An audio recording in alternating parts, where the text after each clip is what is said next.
Alhamdulillahirrahmanirrahim. Pada kesempatan kali ini kita belajar bersama kembali dalam pembelajaran Al-Quran dan diskusi, yaitu saya bersama Ahmad Sanusi dan ini bersama An-Najmi.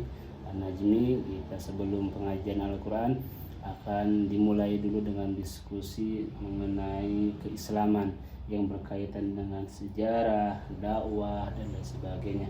Sebelum dilanjutkan, ada kaitannya dengan apa yang telah Najmi kemarin presentasikan, bahasa mahasiswa presentasi buat Bapak. Kita akan mulai mengenai sejarah Rasulullah dulu, dalam artian Rasulullah menyebarkan Islam dan hijrah dari Mekah ke Madinah. Bapak mau tanya kepada An-Najmi, menurut An-Najmi bagaimana Rasulullah dulu menyebarkan Islam sampai Rasulullah hijrah dari Madinah dari Mekah ke Madinah, yang ketahui dulu terlebih dahulu. Kita diskusi.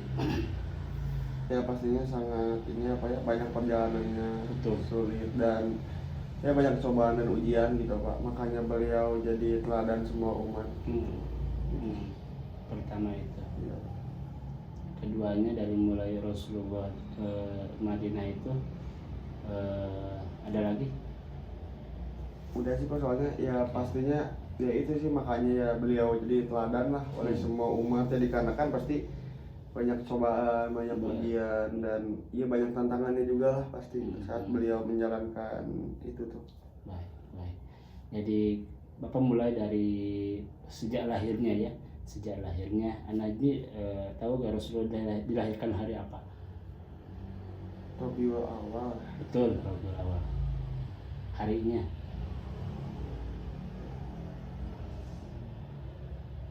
Nggak tahu Pak. Iya, kita bahas bersama ya. Bapak juga mudah-mudahan kalau yang benernya dari Allah, kalau yang lupanya mudah-mudahan dari kesalahan Bapak sendiri. Rasulullah SAW itu dilahirkan hari Senin. Hari Senin, tepatnya bulan Rabiul Awal tadi yang katakan, tahunnya itu tahun gajah ketika itu. Jadi tahun Masehi sudah ada, tapi kalau Hijriyah dulu itu belum ada.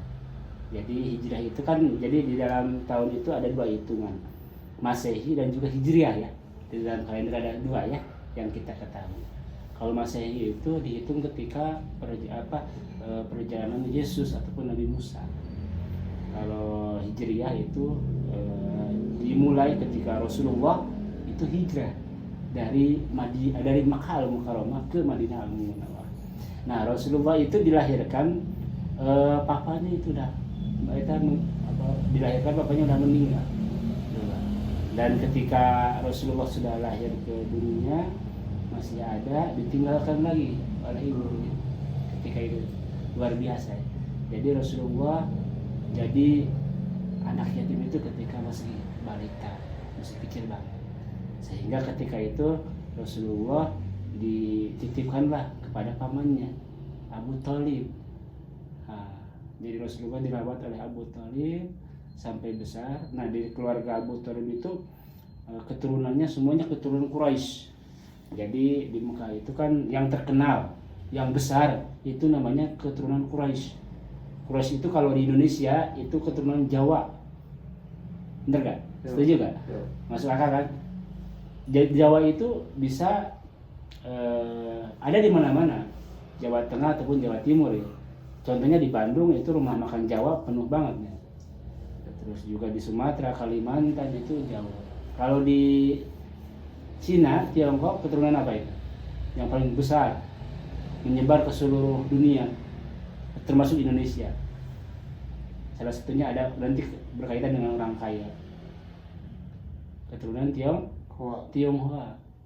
Itu keturunan Tionghoa. Salah satunya yang kita ketahui bos tol, jalan tol siapa? Bapak Yusuf Hamka. Luar biasa. Itu keturunan Tionghoa. Nah, Rasulullah dilahirkan itu tahun gajah, keturunan Bani Quraisy. Orang-orang Quraisy itu salah satu orang terbesar di Arab Saudi yang kaya dan banyak penduduknya. Padahal penduduk Arab Saudi itu nggak begitu banyak ya sampai sekarang. Berapa coba menurut penduduk Arab Saudi sampai sekarang? Kurang tahu. Itu kalau Bapak lihat di Google, di YouTube, itu kurang lebih hanya 30 juta penduduk Saudi itu. Jauh dengan kita. Jauh. Kenapa Arab Saudi penduduknya kecil? Karena itu disebar. Dulu itu namanya sejarah historis letak geografisnya Jazirah Arab. Jazirah itu Arab itu termasuk Irak, Qatar, terus Kuwait itu masuk Jazirah Arab, Turki. Dijajahlah dulu oleh Inggris sehingga pecahlah Timur Tengah itu. Jadi kepulauan menjadikan negara gitu. Dulu itu satu Arab Saudi. Jazirah Arab namanya kan Jazirah. Jazirah itu semacam kepulauan. Kalau di Indonesia mah Jazirah Kalimantan, Jazirah Jawa gitu ya, kepulauan. Ada lagi provinsi, Mantiqah itu provinsi. Nah, dari sanalah Rasulullah hidup di bawah naungan Abu Thalib pamannya. Ternyata Abu Thalib itu yang ngurus Rasulullah banyak saingannya di sana. Salah satunya saingan Abu Thalib yang tidak suka sama beliau itu Abu Jahal. Abu Jahal itu bukan nama asli, namanya itu kalau tidak salah Ali namanya itu. Makanya Rasulullah ketika itu berdoa, ya Allah, tolong berikan kepada hamba dari 3 Ali. Di Arab itu ada 3 Ali. Yang pertama Ali bin Abi Thalib, yang kedua Ali yang namanya itu Abu Jahal, yang ketiga ada Ali satu lagi. Tolong berikan salah seorang, bukan Ali, Umar, mohon maaf Umar ya. Ada Umar, 3 Umar. Mohon maaf, bukan Ali, ada 3 Umar. Tolong berikan salah satu 3 Umar ini jadi sahabat kami. Nah, ketika itu Umar bin Khattab itu salah seorang sahabat pembunuh juga. Itu reng-rengannya Abu Jahal, jahat asalnya. Tapi Rasulullah berdoa kepada Allah, ya Allah, berikan salah satu sahabat yang akan membantu kami dalam menyebarkan Islam, mensiarkan Islam. Nah, salah satunya Umar bin Khattab. Terketuk hatinya oleh Allah, diberikan kepada Umar bin Khattab untuk menyebarkan Islam, sehingga beliau itu masuk Islam. Asalnya Umar bin Khattab itu orang jahat, suka membunuhnya juga bukan ratusan lagi. Jadi pemimpin perang lah. Nah, Umar bin Khattab itu masuk Islam, sehingga ketika sudah masuk Islam membantu Rasulullah, karena Rasulullah ketika itu di usianya yang begitu muda, di usianya yang begitu cemerlang, banyak memberikan ide-ide yang diberikan oleh Allah. Ide itu dinamanya kan kalau pada Rasulullah itu mukjizat. Ya, kalau pada Rasulullah namanya itu mukjizat. Jadi mukjizat itu ide, kalau manusia itu maunah. Diberikan ide kepada Rasulullah supaya politiknya bagus, bisnisnya bagus, jalannya bagus. Rasulullah itu dulu sebagai karyawan. Percaya? Rasulullah sebentar jadi karyawan. Kepada siapa? Kepada saudagar Sayyidah Khadijah. Jadi di Arab Saudi itu, di Mekah itu ada saudagar yang paling kaya, namanya juga Sayyidah. Sayyidah itu ibarat kita itu orang terkaya lah. Kalau di sini mah Raden, di kita mah di Sunda ya, Raden suka miskin kan. Dengar kan Najwa ya, Raden. Kalau di Sunda itu namanya Sayyidah. Sayyidah itu orang yang terhormat. Beliau jadi karyawan di Sayyidah Khadijah. Namun ketika itu Sayyidah Khadijah itu memiliki perbedaan pandangan kepada Nabi Muhammad. Ya Allah, kenapa saya ketika melihat karyawan ini rasanya beda gitu. Ketika dia mempercayakan penjualan kepada Rasulullah dari Makkah ke Syam. Syam itu Syria sekarang. Itu perjalanannya kurang lebih 500 km ataupun melewati beberapa negara sekarang. Diberatkannya dari Jakarta ke Surabaya, bahkan ke Bali gitu. Nah, itu awan ketika Rasulullah menumpangi unta, itu awan di atasnya mengikuti, dilihat oleh Sayyidah Khadijah. Oh, ternyata ini orang memiliki kelebihan, sehingga dari sanalah terpukaulah baginda Khadijah ke Rasulullah. Ketika itu inginlah Sayyidah Khadijah dinikahi oleh Rasulullah. Padahal itu Sayyidah Khadijah udah tua umurnya, itu udah jauh dari Rasulullah. Nah, ketika itu sudah nikah, maka segala bentuk apapun harta yang begitu besar dan banyaknya oleh Sayyidah Khadijah dipakai dakwah oleh Rasulullah. Dari sanalah Rasulullah dakwah kecil-kecilan. Asalnya dakwah itu menyebarkan Islam kepada umat manusia yang ada di Mekah itu secara sir. Sir itu bahasa Arab. Bahasa Indonesia sir itu tersembunyi. Jadi dakwah menyebarkan Islam itu secara tersembunyi-sembunyi asalnya. Jadi face to face antara Bapak dengan Ami. Asalnya seperti itu. Nah, lama kelamaan kan ketahuan oleh Abu Jahal, sehingga Abu Jahal dan teman-temannya yang jahat itu ingin membunuh baginda Rasulullah SAW. Barang siapa membuat onar gitu kan, barang siapa yang bisa membunuh Rasulullah, maka kami akan gaji dengan berbagai onta dan berbagai emas, berbagai harta dan juga tahta wanita, kata jahat itu, kata Abu Jahal. Nah, di sanalah mereka ingin membunuh Rasulullah, sehingga dari sanalah Rasulullah hijrah dari Mekah al-Mukarramah ke Madinah al-Munawwarah. Di sanalah Rasulullah hijrah ditemani dengan sahabat-sahabat yang dimana sahabat itu sudah bersama Rasulullah untuk menyebarkan Islam, untuk dakwah. Disambutlah dengan sholawat badar, tola al-badru alaina wajib syukri alaina.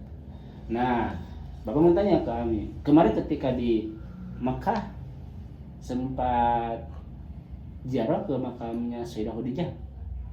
Belum, Pak. Belum, kemarin ya. Raudhah sama makam sahabat. Iya betul.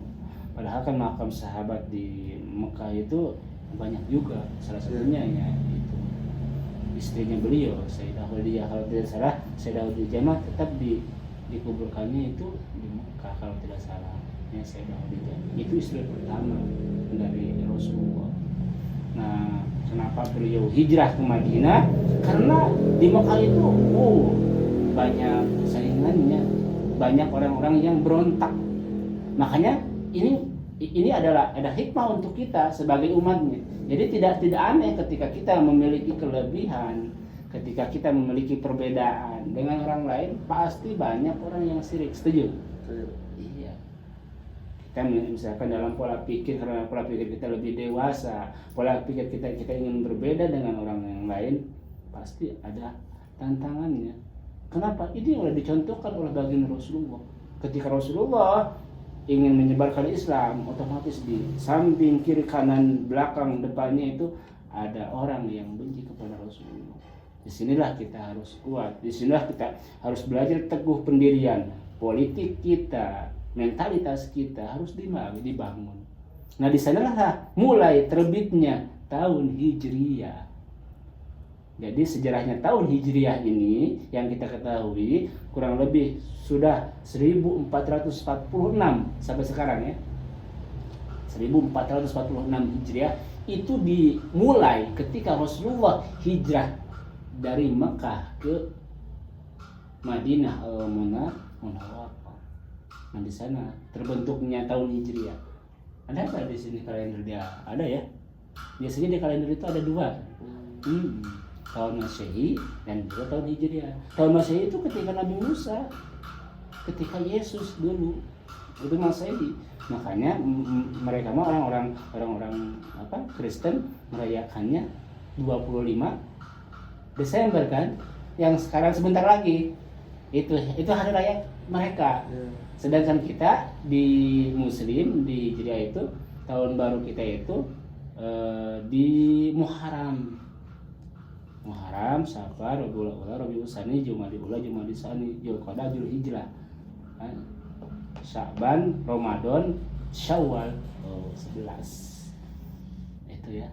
Insya Allah sedikit jadi sejarah ya untuk Najmi, soalnya ini kan membuktikan kepada umat modern, ayah Ami masuknya generasi apa sih? Dan Masih Gen Z ya? Tapi kan di bawah Gen Z itu sekarang ada ya generasi Alpha. Alpha kalau saya, Bapak masuknya generasi milenial. Generasi milenial. Soalnya dalam pola pikir beda. Dalam pola pikir, dalam memandang hidup, memandang apapun itu beda. Yang kita pegang sehari-hari udah HP, bener kan? Iya, Pak. Abi sehari berapa jam megang HP? Bapak juga sama kan? Kalau kita tidak megang HP itu geli sekali di tangan itu, bener kan? Iya. Pasti kita ada waktu luang ke HP, waktu luang ke HP. Nah begitu seperti itu. Kalau orang-orang seperti dahulu di bawah 80, di bawah 90 itu bukan generasi milenial, tapi generasi X kalau tidak salah. Generasi X itu beda pola pikir dan pandangannya. Nah, apalagi yang generasi milenial itu segala bentuk apapunnya kan udah main teknologi. Apalagi yang sekarang generasi Alpha itu mainnya AI, bener gak? Jadi teknologi yang paling canggih itu sekarang AI. Untuk yang kita ketahui ya, apakah nanti ke depan ada lagi selain AI yang lebih canggih? Tidak tahu ya, tergantung zaman. Jadi ini ada hubungannya dengan perjuangan kita. Jadi segala bentuk apapun kita itu memang hijrah. Tadi Najmi hijrah seperti Rasulullah. Dari misalkan kita mengalami bahwa diri kita itu sulit, kita mengalami bahwa diri kita itu mengalami banyak dosa, untuk mendapatkan hak kebaikan itu hijrah namanya. Hijrah itu meninggalkan sesuatu yang jelek dan mendatangkan sesuatu yang baru dengan teguh pendirian kita bahwa di sesuatu yang baru itu kita akan istiqomah dalam ibadah, kita akan istiqomah dalam berpikir, dalam menjalankan tugas Allah Subhanahu wa Ta'ala. Nah, tadi jiwa entrepreneurnya Rasulullah itu jalan ketika dia pernah mengalami jadi karyawan. Ya. Jadi Rasulullah sebelum dia jadi pemimpin itu ngalamin jadi karyawan dulu. Nah, yang paling lebih sulit itu Rasulullah ngalamin pengembala dulu. Nah, di sana. Jadi siap. Makasih Bang. Jadi Rasulullah ngembala domba dulu asalnya. Karena kan orang kecil udah ditinggal sama bapak ibunya. Disinilah kita mengambil hikmah dari sang leader pendidikan, pengusaha, leader politikus gitu kan. Jadi di Rasulullah segala semuanya ada. Dan Rasulullah menyebarkan Islam itu, kalau menurut guru bapak itu, kalau ke Asia itu dia memiliki banyak sahabat dulu itu.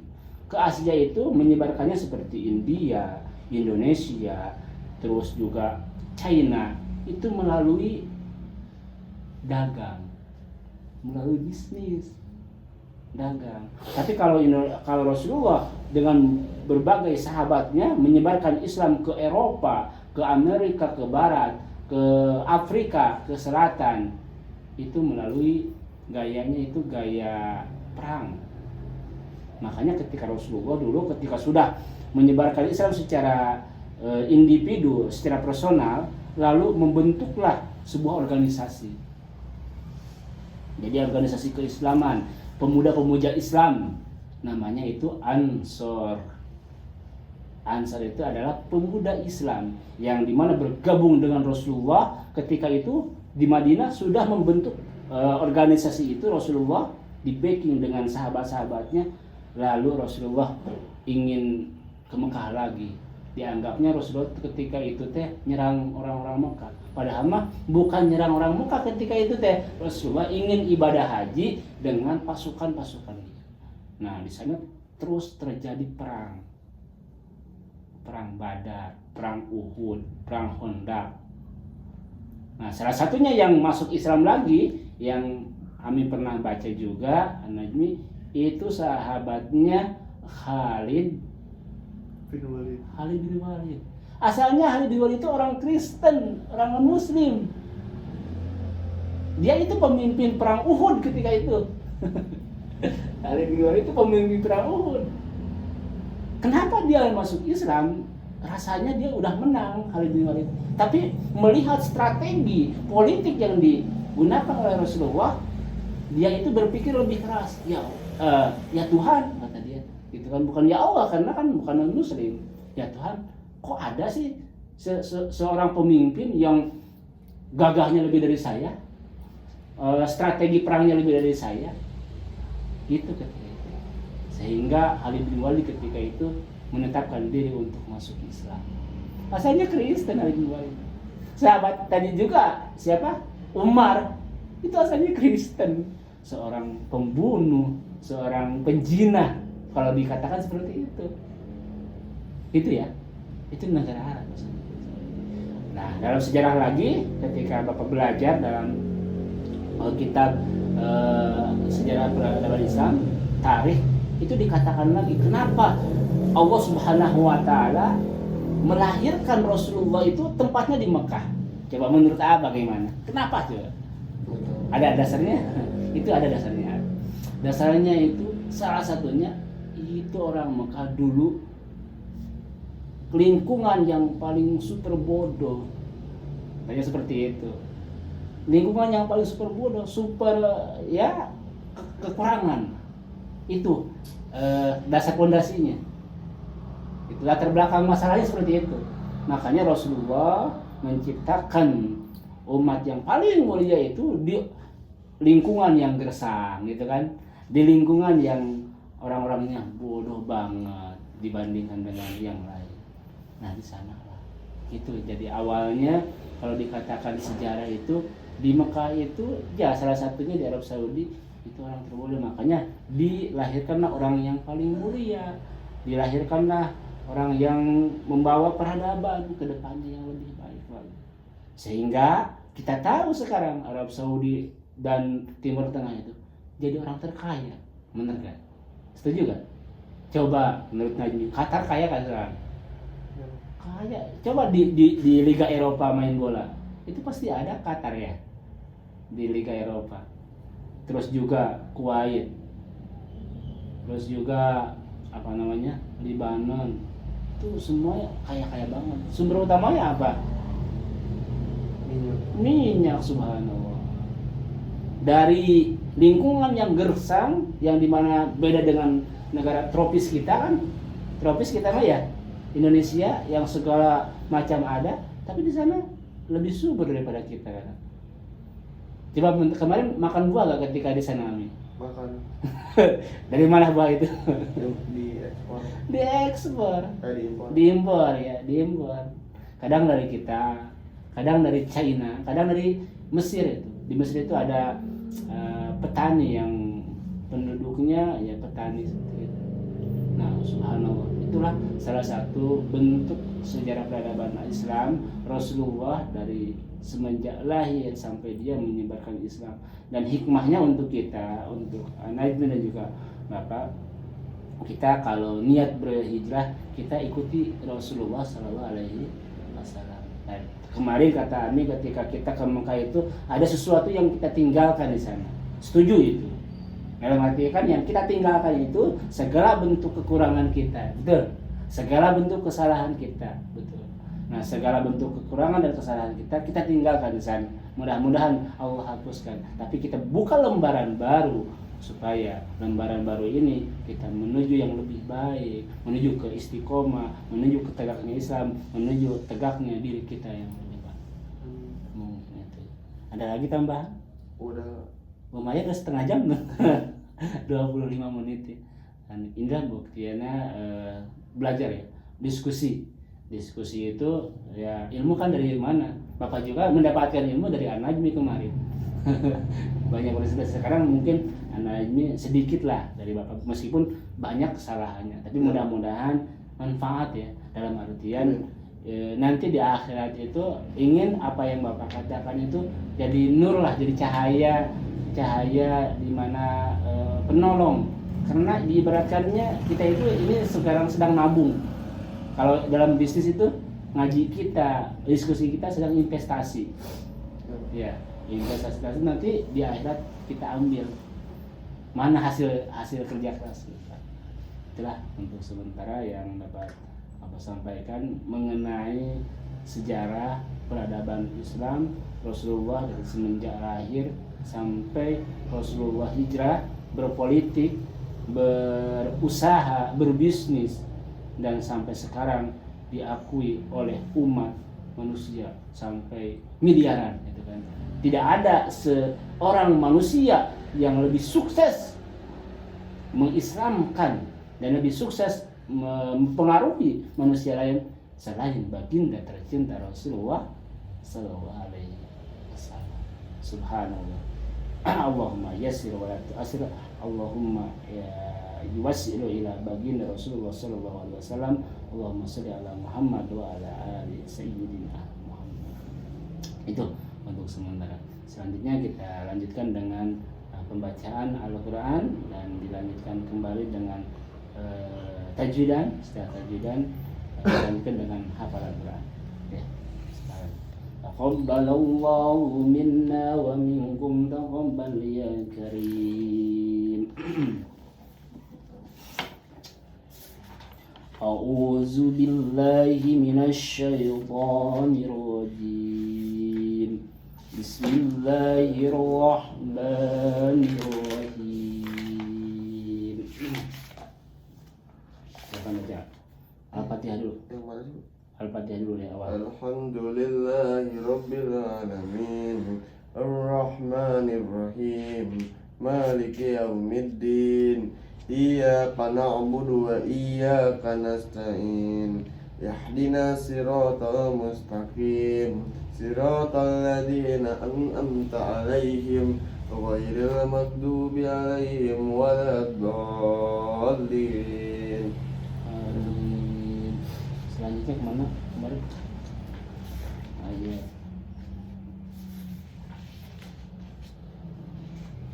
38 ya.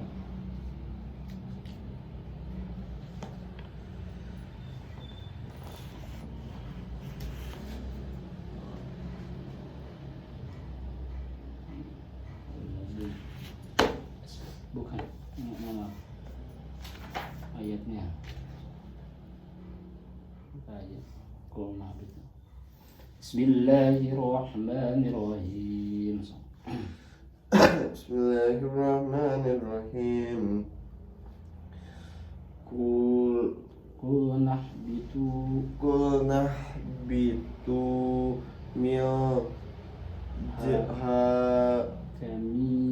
kami si fa'in mata ya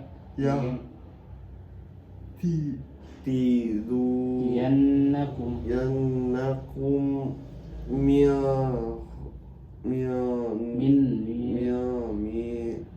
hudang faman tabi'hu hudaya fala khawfun ala ihim wala hum yahzanuna waladina kafaru wa kadzabu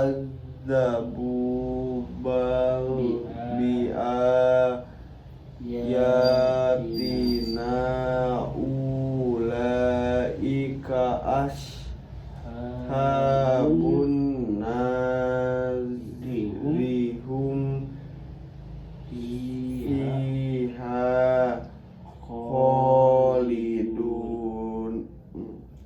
Ya Bani Israil kuru binihim nikmati allati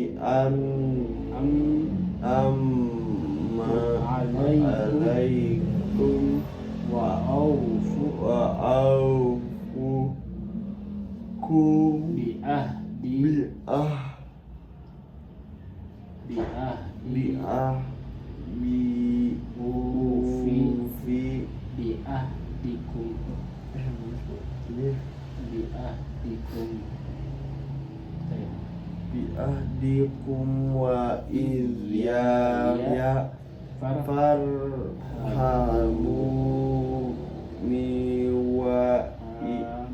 wa aminu bima anzaltu musadiqul lima ma'kum wala takunu awwala kafiri bihi wala tashtaru bi ayati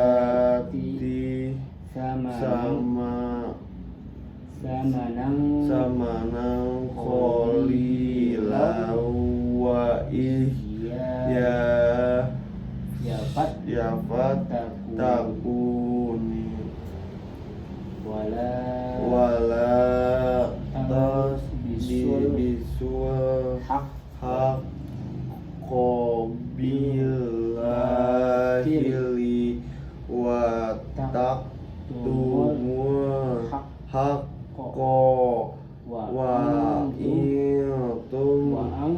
wa antum ta'lamun wa aqimus sholata wa atuz zakata warka'u ma'ar raki'u ata nurunan nas bil birri wa tansawna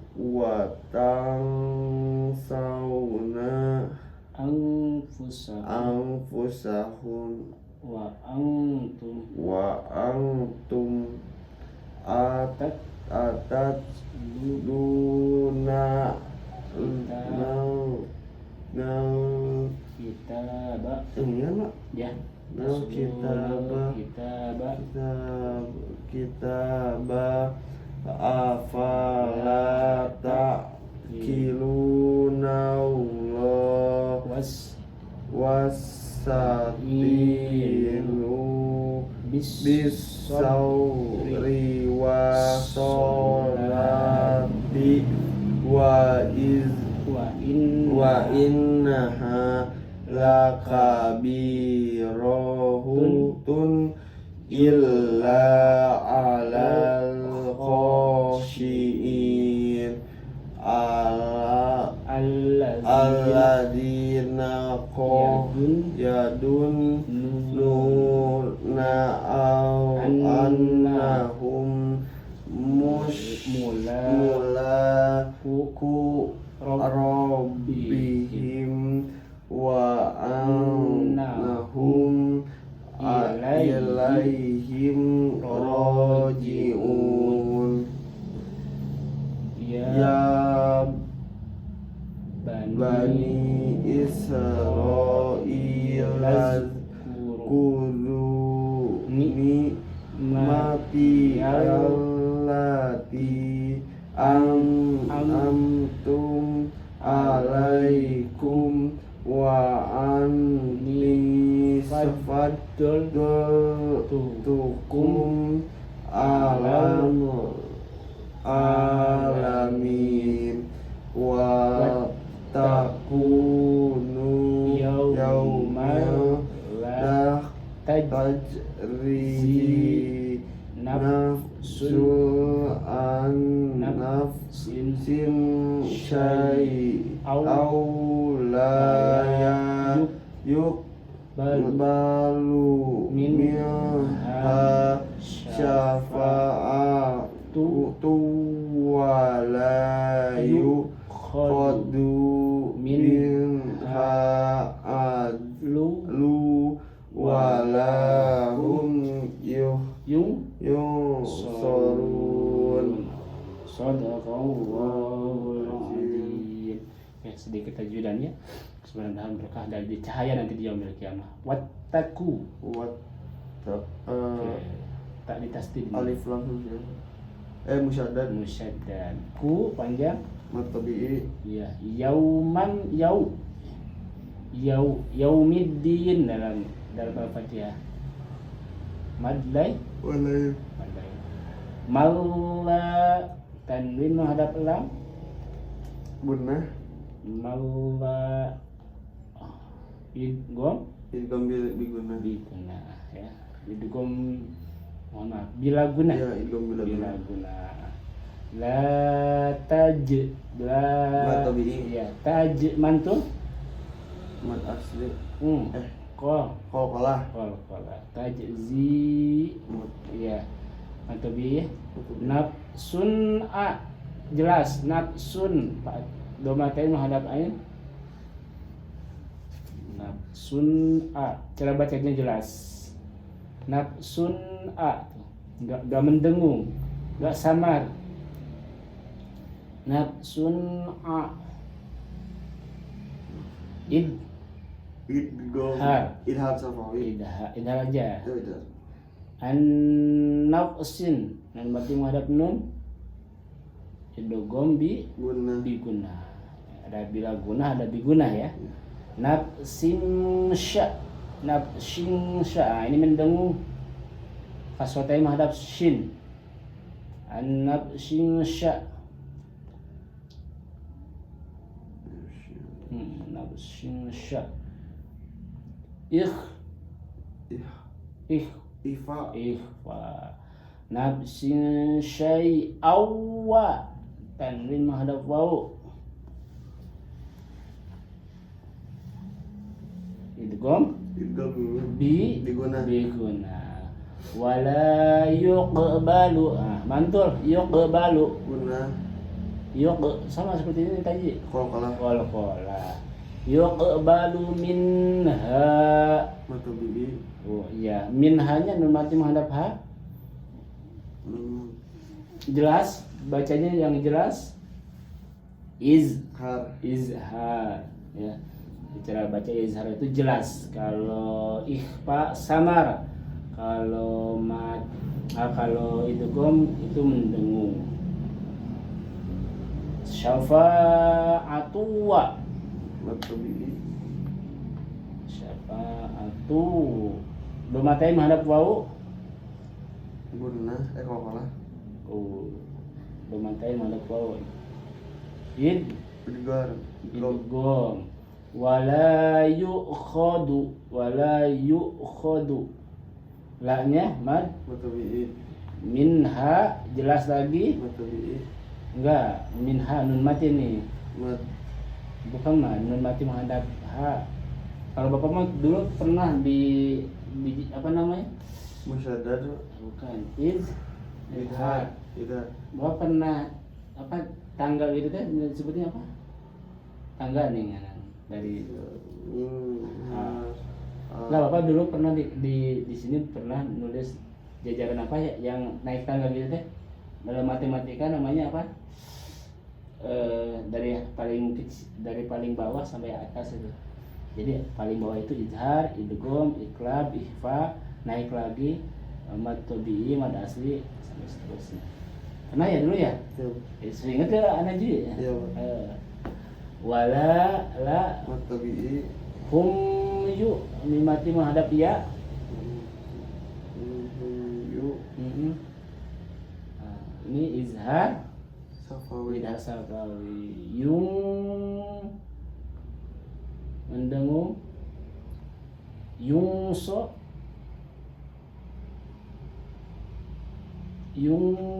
nun mati menghadap sod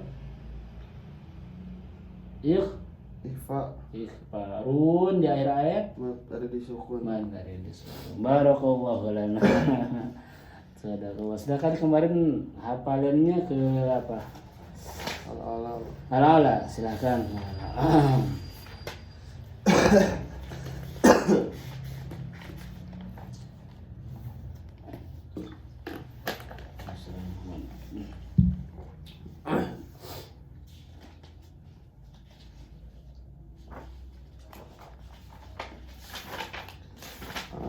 halaman 592. Yang mana sih Pak tadi?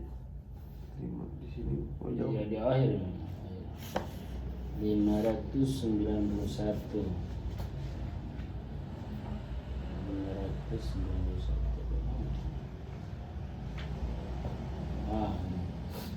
Yes. Services. 592. Bismillahirrahmanirrahim.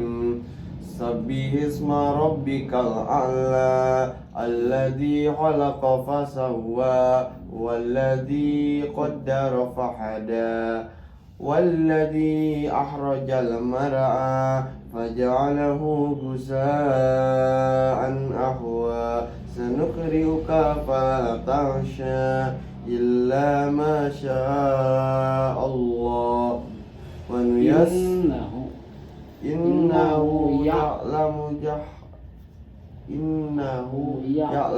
jahra wa ma yakhfa wa nuyassiruka lil yusra fadzakir in nafa'atiz zikra sayadzakkaru man yasha wa yatazannabuhal asqa alladzi yaslan naral kubra summa la yamutu fiha wa la yahya qad aflaha man tazakka bal wa dzakara isma rabbih fasalla bal tusiruna al hayatad dunya wal akhirati khairu wa abqa inna hadza lafi sufil ula sufi Ibrahim wa Musa. Oke. Udah saya hafal ya. Artinya al-ala apa? Belum ya, masih suka ini Pak, kebalik gitu Iya. ya. Al-ala itu artinya maha tinggi. Jadi al-ala itu maha tinggi. Jadi barang siapa yang misalkan ingin punya perubahan, misalnya nanti akan ditinggikan oleh Allah, gitu ya. Jadi ala-ala itu diturunkannya di mana ini? Di Mekah. Di Mekah ya, Makkiyah. Jadi kebanyakannya surah-surah itu di Makkiyah sebelum Rasulullah hijrah ketika ini. Jadi Allah menurunkan surat ini itu kepada Rasulullah sebelum hijrah ke Madinah. Jadi Al-A'la ini sebenarnya Al-Quran itu awalnya bukan Al-Baqarah ya. Jadi ayat pertama yang Rasulullah terima dari malaikat Jibril itu surah Al-Alaq. Surah Al-Alaq. Udah apa belum Al-Alaq? Belum. Iqra. Oh, udah makanya. Coba. Iqra. Belum. Iqra bismi rabbikal ladzi khalaq. Lupa juga. Coba bareng. Iqra bismi rabbikal ladzi khalaq khalaqa insana min 'alaq Iqra wa rabbukal akram allazi anqadha dhahrak allazi 'allama bil qalam allamal insana ma lam ya'lam alla innal insana la yatgha arra'ahustagna inna ila rabbika ruj'a ara'aital ladzi yanha abdan idza shalla ara'aita in kana 'alal huda au amara bit taqwa ara'aita in kazzaba wa tawalla alam ya'lam bi anna allaha yara kalla illam yantahi lanasfa'an bin nasiyah nasiyatin kadibatin khosiyah falyad'u nadiyah sanad'u zabaniyah kalla la tuti'hu wasjud waqtarib. Jadi Rasulullah menerima ayat Al-Quran pertama kali di Gua Hira itu namanya surah Al-Alaq. Jadi ketika itu datanglah Rasulullah sedang berkhidmah lah, berkhalwat itu apa coba?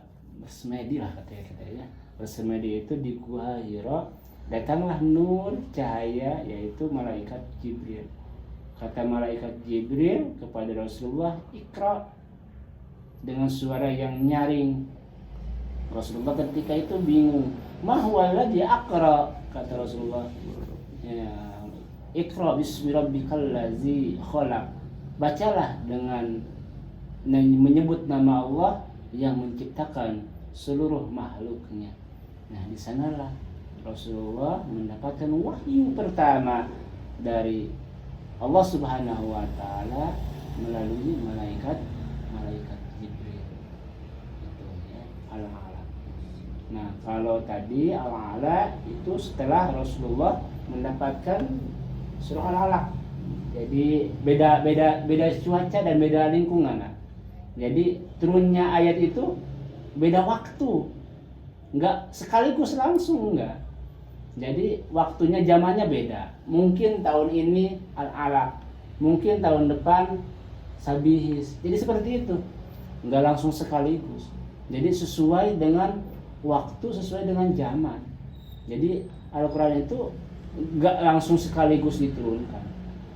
Jadi beberapa waktu yang dialami oleh Rasulullah. Makanya Rasulullah itu paham situasi zaman masa yang sekarang dan zaman yang masa yang akan datang. Bahkan prediksi Rasulullah ribuan tahun ke atas itu yang sekarang kita alami ini itu udah terprediksi oleh Rasulullah Shallallahu Alaihi Wasallam. Nah, seperti itu. Nah, sebagian lagi ketika Rasulullah sudah hijrah, makanya ada di surah-surah yang lain itu surahnya surah Madaniyah. Coba lihat Yasin juga masih makiyah. Kalau Al-Fatihah itu coba makiyah Madaniyah. Coba lihat Al-Baqarah. Kita lihat di sini. Itu makiyah juga. Jadi kebanyakannya di makiyah. Diturunkannya surah-surah Al-Quran. Biasanya yang panjang yang pendek itu karena Rasulullah panjang hidupnya itu di Mekah ketika itu. Jadi mendapat ayatnya itu dari Allah itu Mekah. Makiyah. Wah, kebanyakannya Makiyah. Maryam. Surah Maryam Makiyah. Al-Mu'minun. Apalagi surat yang akan dihafal setelah habis? Saya Al-Alaq dulu cuma sampai hafal banget. Oh, sebab Al-Alaq. Nanti sekalian lagi kan Bapak. Kami bakal lihat surah yang diturunkan di Mekah. Sabbihisma rabbikal a'la. Bismillahirrahmanirrahim. Sabbihisma rabbikal a'la. Alladzi khalaqa fasawwa walladzi akhrajal mar'a qaddara fahada walladzi akhrajal mar'a faja'alahu gusaan ahwa sanuqri'uka fala tansha illa ma syaa Allah wa nuyassiruka innahu ya'lamu jahra wa ma yakhfa wa nuyassiruka lil yusra fadzakkir in nafatid dzikra sayadzakkaru man yakhsha wa yatazannabuhal ashqa alladhi yaslan naral kubra thumma la yamutu fiha wa la yahya qad aflaha man tazakka wa dzakara isma rabbih fa shalla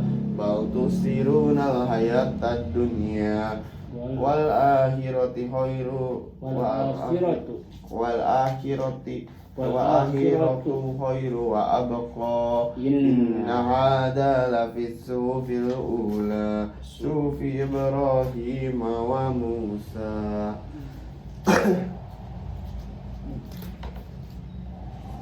Ad-duha, apa arti ad-duha?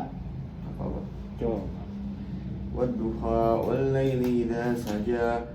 Wadduha wal laili idza saja. Iya, betul. Lupa lagi. Ma wadda rabbuka wa ma qala. Walal akhirati khairu. Wal akhiratu khairu wa abqa. Laka minal ula. wala saufa tika rabbuka fatar fatarado alam yajidaka yatima fa'awa wajadaka dolang fahada wajadaka ailang fa'agna fa'amma yatima fala takhar wa ammas sa'ila fala tanhar wa amma bini mati rabbika fahaddis. Nah, ini berkaitan dengan apa yang AA katakan kemarin. Nyata ini, bukti nyata real bahwasanya akhirat lebih didahulukan. Ini dalam ad-duha nih. Mana ad-duha tadi? Nah. Nah ini nih ayatnya. Kenapa akhirat harus didahulukan? Walal akhiratu khairul laka minal ula. Yang artinya itu, dan akhirat itu harus didahulukan untuk kamu. Paling awal, paling utama. Artinya itu sebenarnya. Jadi ayat yang telah jadi kenyataan dalam hidup itu ini ayatnya.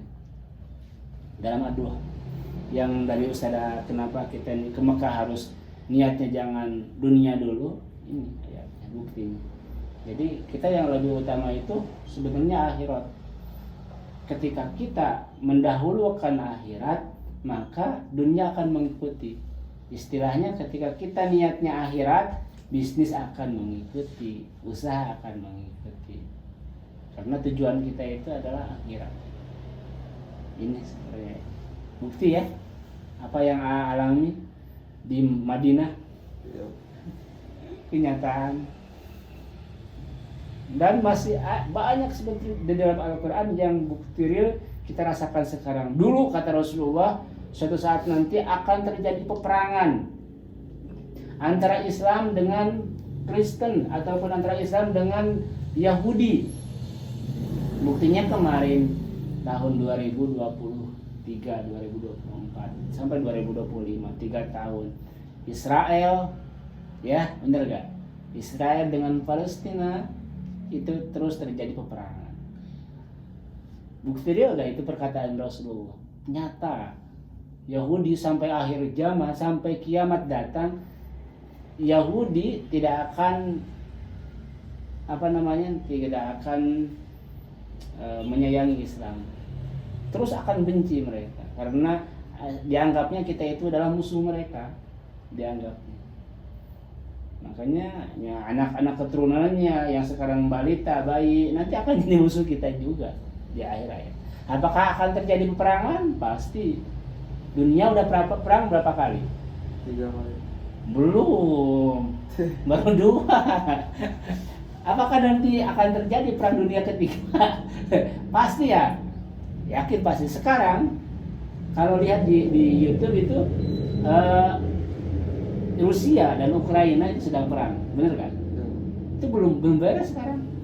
Ukraina sekarang di sekutunya itu Eropa, NATO. NATO itu adalah salah satu garda terdepan kekuatan ABRI terbesar di dunia. Bawahnya Rusia. Nah, sesuatu saat nanti ketika itu terjadi akan menjadi perang dunia ketiga. Perang dunia ketiga itu kan banyak asalnya. Seperti sekarang di Asia antara Taiwan dengan Cina itu mereka bentrok. Cina dengan Thailand, Cina juga dengan sekarang Jepang. Suatu saat nanti bahkan pecah. Makanya kita jangan jauh dari Al-Quran, jangan jauh dari agama, karena ini sudah diprediksi oleh Rasulullah. Karena Rasulullah itu sudah melihat bagaimana zaman nanti beberapa ribu tahun yang akan datang, sudah terprediksi oleh beliau. Dan bagaimana zaman yang sekarang beliau sedang alami itu terbukti nyata. Makanya dikatakan Rasulullah itu adalah teladan yang paling mulia, manusia yang paling mulia di muka bumi itu karena dari kejeniusannya. Benar gak? Kalau zaman sekarang itu kita nyebutnya itu orang jenius. IQ dan IQ-nya, IQ itu apa? Pola pikir ya. Kalau IQ itu semacam insting lah ya, insting. Indra keenamnya itulah kalau bahasa kita itu subhanallah main sekali. Makanya inilah dari Rasulullah, dan ayat Ad-Duha ini udah An-Najmi rasakan sendirilah dalam hati. Oh ternyata betul subhanallah. Ini ada ayatnya. Walal akhiratu khairun laka minal ula. Jadi akhirat itu lebih baik untukmu di awal, didahulukan daripada dunia. Nanti dunia ketika mendahulukan akhirat akan itu lagi. Oke. Mau itu lagi? Coba Bapak ingin tahu sholat lah, belajar sholat, karena Najmi bacaan Allahu Akbar kabirahnya beda ya dengan bapaknya. Bapak Allahu Akbar kabirah, Najmi bacanya apa? Allahumma ba'id baini ya. Dua-duanya juga bisa kok. Oh bisa? Iya. Oke, udah belajar berarti. Salah saja Pak, mau dengar. Allahu Akbar kabira walhamdulillahi katsira wa subhanallahi bukratan wa asila. Inni wajjahtu wajhiya lilladzina fataras samawati wal arda hanifan muslima wa ana minal musyrikin. Inna sholati wa nusuki wa mahyaya wa mamati lillahi rabbil alamin. La syarika lahu wa bidzalika umirtu wa ma ana minal muslimin. Oke, sip lah. Kalau yang biasa sholat sehari-hari bacaan yang mana? Nggak tahu Pak, kadang gimana moodnya, gimana ya, soalnya dua-duanya hafal dari dulu teh, jadi emang diajarinnya dua gitu. Di Madani teh belajarnya dua, nah bebas kalian mau pilih yang mana, sama aja iya sama aja. Kadang ya kadang, tapi yang seringnya mah yang Allah buat kabiro. Iya. Soalnya gini ya, kalau Bapak mohon maaf ya. Jadi kalau kalangan Nahdien NU ya ngerti aku ada soalnya. Iya pasti lah. Bahkan organisasi ya keagamaan ya. Kalau NU biasanya memakai Allahu Akbar kabiro. Itu teh. Kalau orang-orang Muhammadiyah kalau orang-orang Muhammadiyah ataupun Taresis itu bacaannya Allahumma ba'id baini. Itu teh kesana sebenarnya ngilunya. Coba sekarang di dalam ruku apa bacanya? Subhana rabbiyal azim. Subhana ruku. Ruku. Azim.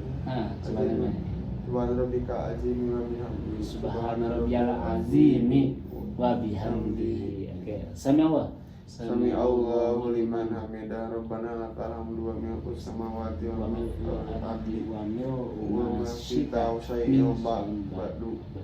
Sama. Kayak at-tahiyat sebenarnya. Rabbik firli warhamni wajburni warfa'ni warzuqni wahdini wa'afini wa'fu anni. Sujud subhana rabbiyal a'la wa bihamdi. Subhana rabbiyal a'la wa bihamdi. At-tahiyat At-tahiyatul mubarakatus sholawatut thayyibatu lillah. Assalamu alayka ayyuhan nabiy wa rahmatullahi wa barakatuh. Assalamu alayna ayyuhan wa ala ibadillahi sholihin. Asyhadu an la ilaha illallah wa asyhadu anna muhammadar rasulullah. Allahumma sholli ala sayyidina Muhammad wa ala ali sayyidina Muhammad kama sholaita ala sayyidina Ibrahim wa ala ali sayyidina Ibrahim wa barik ala Muhammad wa ala ali sayyidina Muhammad kama barakta ala sayyidina Ibrahim wa ala ali sayyidina Ibrahim fil alamin innaka Hamidum Majid. Kalau orang-orang Muhammadiyah bukan itu bacanya. Oh. Ada lagi. Oh. Memang itu juga benar, tidak ada yang salah. Cuman kan manusia itu tergantung kebiasaan dan tergantung guru yang mengajarkannya. Iya. Gitu ya. Ya, Bapak optimis ataupun yakin Bintang Madani itu ya, sama dengan kita. Sama. Cuman kalau dari kalangan dari atasnya misalnya Muhammadiyah yang memiliki yayasannya, otomatis ke bawahnya itu yang diajarkannya itu. Kalau Itu ya. kalau dulu mah dibebasin Pak, Hmm, jadi misalkan iya, iya. sok mau pilih yang mana, Iya, sana mau pilih yang mana, belajar aja dua-duanya, gitu. Iya. Belajar dua-duanya. Betul. Tapi yang Allah mau baik-baik ini mah yang kurang hafal gitu. Hmm. Allah mau baik-baik ini baik atau ya Iya. kama ba'ata bayal masyriki wal maghrib. Aduh lupa. Itu kebiasaan Muhammadiyah itu. Oh, Teh. soalnya iya lebih seringnya yang Semua organisasi maksudnya semua anggota Muhammadiyah bacanya itu. Apa kan sharing ya, sharing dan diskusi sama pemuda Muhammadiyah. Jadi Bapak sekarang di organisasi UIN itu di bagian MPO itu Majelis Pertimbangan Organisasi. Bapak memegang masih di Koma UIN Bandung di bawah. Nah di sana itu biasanya ada diskusi persis Muhammadiyah NU. Nah dari mulai sholat, terus juga mulai tata cara ibadah, terus juga ya samalah mereka juga seperti kita sebenarnya, sama kita juga sama seperti mereka gitu kan. Cuman ya dalam segi pandangan keislaman ini seperti ada perbedaan. Kalau Muhammadiyah kan lebih ke bisnis gitu kan. Kalau NU lebih ke mempertahankan pendapat ulama dahulu. Kalau NU dari para wali ke sana itu NU. Kalau Muhammadiyah itu seperti modern sekarang itu kebanyakannya Muhammadiyah. Itu kan Muhammadiyah penduduknya banyak, hampir 50 juta di Indonesia. Oh iya gitu Pak? Oh iya. So lihat aja di YouTube. Oh iya, tapi Muhammadiyah teh organisasi Islam terkaya nomor 2. Iya, itu dia masalahnya. Terkaya kedua. Kaya asetnya. Bapak kemarin ikut bisnis, bahkan ikut bisnis seminar ke Muhammadiyahan dalam muktamar ke berapa 113 muktamar Muhammadiyah itu dibuka aset-aset Muhammadiyah. Sekolahnya kurang lebih memiliki 24.000 sekolah dari mulai TK sampai dengan universitas. Rumah sakitnya kurang lebih memiliki 200 rumah sakit seluruh Indonesia. Tuh, makanya pantas dia dikatakan terkaya. Coba lihat Muhammadiyah yang ada di Bandung, di Jalan Soekarno-Hatta. Pernah lihat gak Najwi? Kemarin itu milad Muhammadiyah di sana. Yang hadir siapa? Yusuf Kala. Yang hadir juga Kang Deddy Mulyadi. Itu hadir di sana kemarin. Berapa itu tanggal 12 November kemarin, belum lama.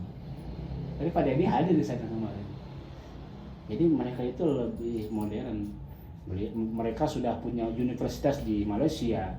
Mereka sudah memiliki universitas di Australia. Ya emang jadi rata-rata temen aku yang Muhammadiyah Pak pada kuliahnya emang pada di luar rata-rata. Kalau misalkan aku ke rumahnya juga dari musola yang beda gitu Pak, yang lain-lain teh kadang kalau sholat juga mana mau sarung teh sana gitu, pakai sarung aku sendiri gitu. Kadang gitu, tapi baik-baik sama Pak. Sama. Dalam berbaginya juga nggak hitungan gitu. Teman-teman aku rata-rata kayak gitu. Betul. Cuman kadang ya adalah yang beda gitu. Misalkan tong didinya mi nu babe urang misalkan. Jadi misalkan sejadah tong didinya mi nu babe urang yang bapak aku gitu. Tong didinya nu babe urang. Iya. Oh, jadi bedanya gitu itu doang gitu paling. Kami baru tahu sekarang bahwasanya organisasi Muhammadiyah ataupun yang tadi bacaan-bacaan. Tahu udah dari dulu Pak. Iya. Soalnya teman aku banyak lah. Iya gitu. pasti.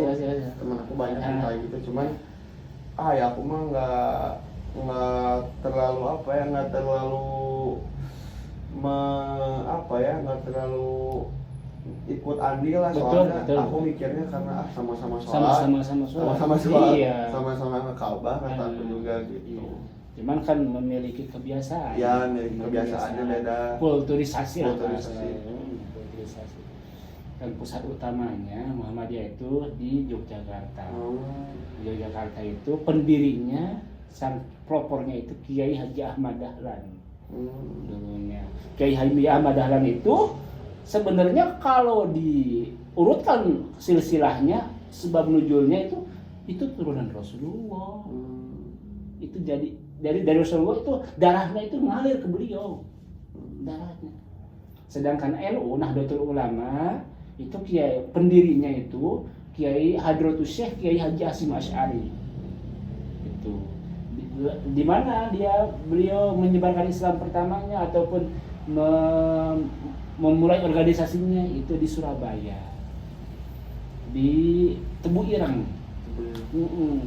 Jadi kalau Hadratus Syekh Hasyim Asy'ari itu berawal dari orang-orang miskin, orang-orang kecil gitu kan, dari perkampungan. Sedangkan Muhammadiyah di Yogyakarta, Ahmad Dahlan dari lingkungan yang kaya raya gitu, di kota. Makanya NU itu kebanyakan di kota, kalau Muhammadiyah itu di pedesaan. Makanya Nahdlatul Ulama itu seluruh Indonesia pasti ada, karena orang-orang miskin yang dia kejar secara penyebaran Islamnya. Kalau Muhammadiyah itu secara penyebaran Islamnya melalui sekolah, rumah sakit, bisnis. Terus Bank Syariah itu, di Bank Syariah beliau mengendalikan sebenarnya Muhammadiyah. BPR itu memiliki Muhammadiyah. Rotio, tahu Rotio? Itu pemiliknya Muhammadiyah. Bapak ikut seminar, asli seminar itu 3 jam sebenarnya itu. Asetnya itu kalau dikalkulasikan sampai sekarang dari tahun 1912 sampai sekarang Muhammadiyah miliki itu asetnya kurang lebih di atas 400 triliun. Iya. Kalau juga lihat nomor 2 juga bukan yang di dunia tuh Pak. Iya. Muhammadiyah tuh. Bahkan Ngalahin Elon Musk sih menurut ininya. Nah sekarang itu ada bisnis namanya yang seperti affiliate, itu namanya apa? Bitcoin. Bukan, satu lagi ada. Tapi ini mah syariah gitu. Itu pendirinya orang Jogja. Seperti affiliate namanya. Ada yang baru sekarang. Nah, jadi kalau benar ya, Islam kan ini pembuka, mudah-mudahan ke depan kan kami Bapak juga bisa berkontribusi di bidang seperti itu. Jadi mereka udah di teknologinya udah main. Orang-orang Muhammadiyah itu lebih dominannya ke modern ini. Sekarang pendidikan dasar menengah siapa? Profesor Dr. Abdul Mu'ti, itu dari Muhammadiyah. Sekolahannya sebenarnya Abdul Mu'ti juga dulu asalnya NU, cuman karena dulu di Muhammadiyah kuliahnya ya, dikasih beasiswa, jadi dapat profesor. Itu ya nggak apa-apa, ini mah jangan jadi terlalu akuan ya. Ya, tapi alhamdulillah berarti Ami sama Bapak sama bacaan sholatnya ya. Ya seperti tadi nanya mah mending nu mana wae cara rokannya. Iya sama-sama aja. Ini aku kalau yang bait-bait mah kurang hafal doang, jarang dibaca. Iya gitu. Ya, nggak apa-apa, itu aja. Samalah organisasi, berarti kalau secara ini kita sama-sama asuh aja. Bapak juga sedang ngamalin yang itu. Bacaan-bacaannya ya, telah dibacakan oleh penduduk Indonesia hampir mayoritas. Sekarang penduduk Indonesia itu hampir 290 juta. Oh. Iya. So kalian lihat di Google. Kalau tidak salah 285 juta gitu. Tahun 2030 Bapak yakin udah hampir 300 juta penduduk Indonesia. Itu luas sekali dan banyak sekali. Mudah-mudahan ya mayoritasnya muslim kan Indonesia. Nah, salah satunya tadi organisasi keagamaan terbesarnya ada Muhammadiyah dan juga NU. NU pertama, NU itu kurang penduduknya di atas 150 juta. NU 150 juta, terus Muhammadiyah misalkan 50 juta, yang lain-lainnya misalkan ada 20 juta. Terus Kristen dan yang agama lainnya itu ya ada di 50 jutaan, seperti Kristen, Konghucu, Hindu, Buddha gitu kan. Ya. Dan yang lain. Itulah mudah-mudahan jadi ilmu pengalaman. Udah 1 jam lebih, 1 jam 10 menit. Sadaqallahul azim. Allahumma rahamna bil Qur'an waj'alhu lana